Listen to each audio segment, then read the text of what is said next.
Bonjour, dans cette partie nous allons nous intéresser à la résolution du système d'équations et d'une équation, à la résolution algébrique et graphique. Voyons ce que nous apporte de plus Microsoft Math dans ce domaine.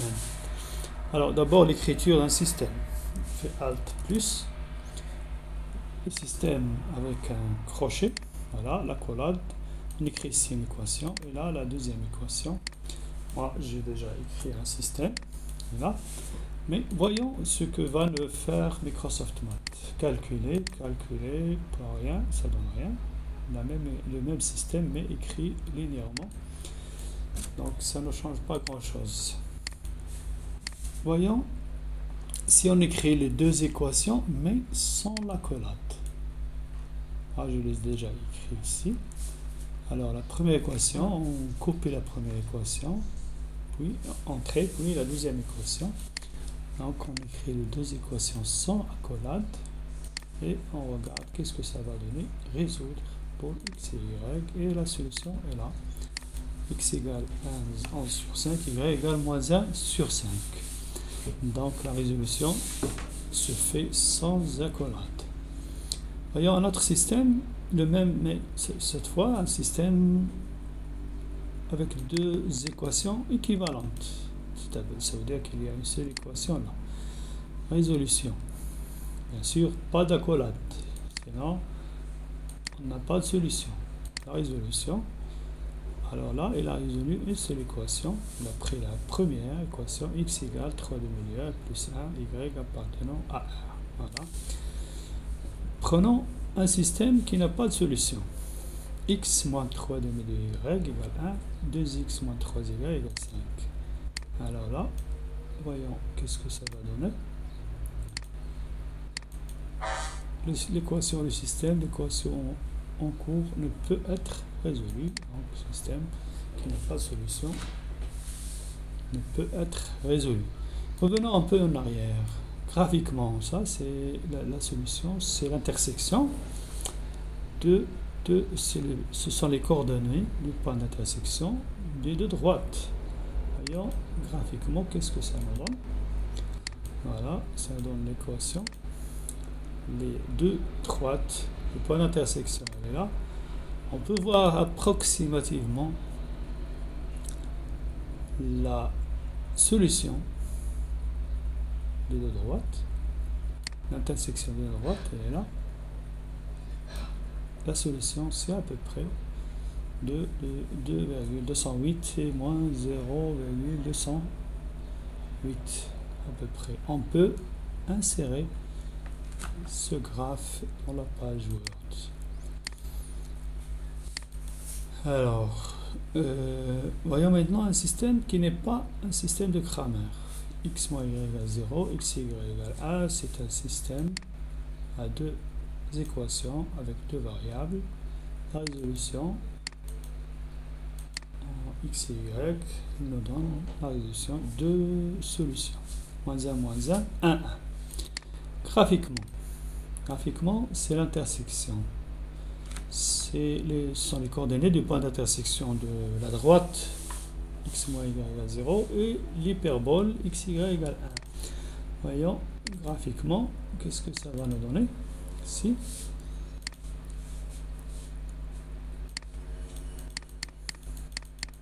Voilà, un peu moins.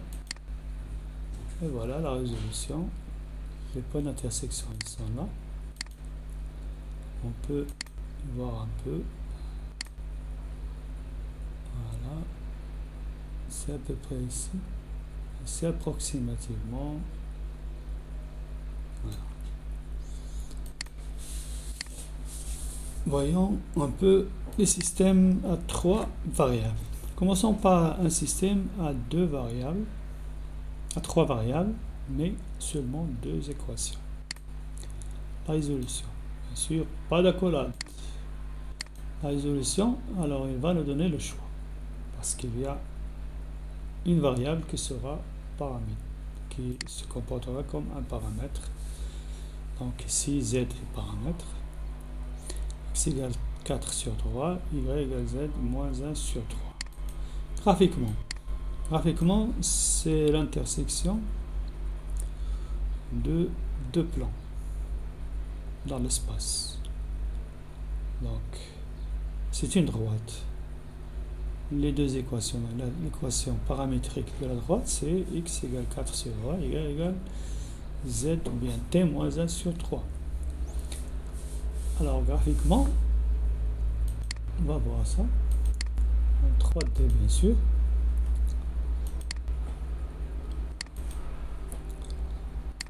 Voilà les deux plans. On peut le faire tourner et voir de chaque côté. Les deux plans sont perpendiculaires. On peut le faire tourner sur l'axe des Y aussi.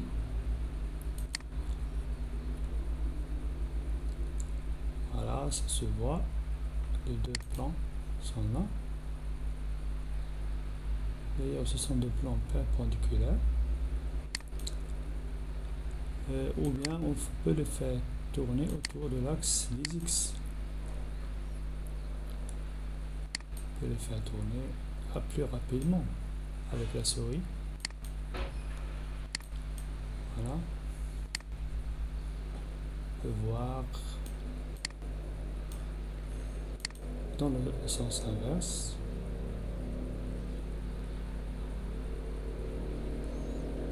Voilà donc la résolution graphique. Prenons maintenant un système à trois équations, trois inconnues. Bien sûr là, avec l'accolade, ça ne donne pas grand chose. Regardons sans l'accolade. Sélectionnons le système.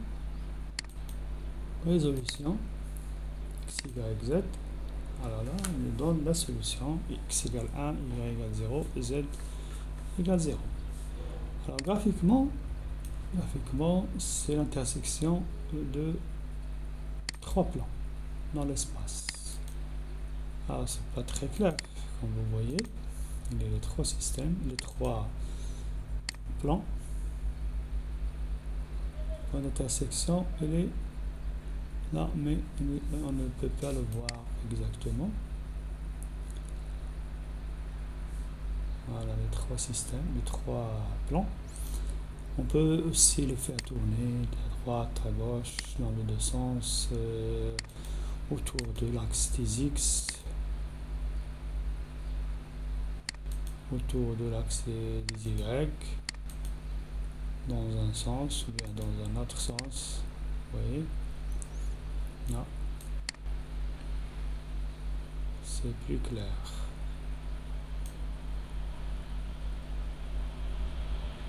Voilà, ça s'arrête là. Voyons, alors là pour les systèmes, les plans dans l'espace, c'est le niveau du premier et terminal. Là aussi, nous allons voir l'intersection de deux figures géométriques.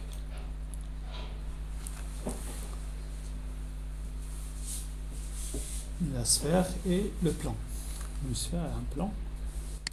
Alors, graphiquement, c'est plus intéressant à voir. Voilà, on peut faire agrandir un peu. C'est pas grave. Là, voilà, le plan, elle est là. Et la sphère,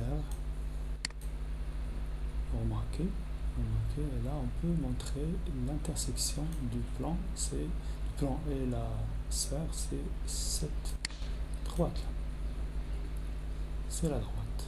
De la même façon, on peut faire tourner, on peut agrandir un peu,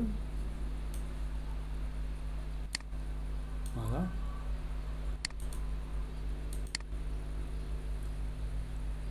diminuer un peu le zoom, et voilà. C'est très intéressant.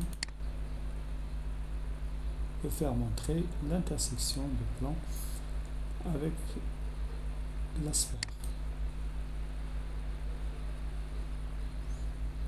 Voilà. Bon, Bon, passons aux inéquations, au système d'inéquations. Alors, avec une seule équation, graphiquement, ça c'est le régionnement d'un plan. Regardons la solution sur le plan. Voilà.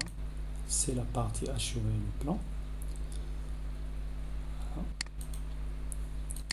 Système à deux équations.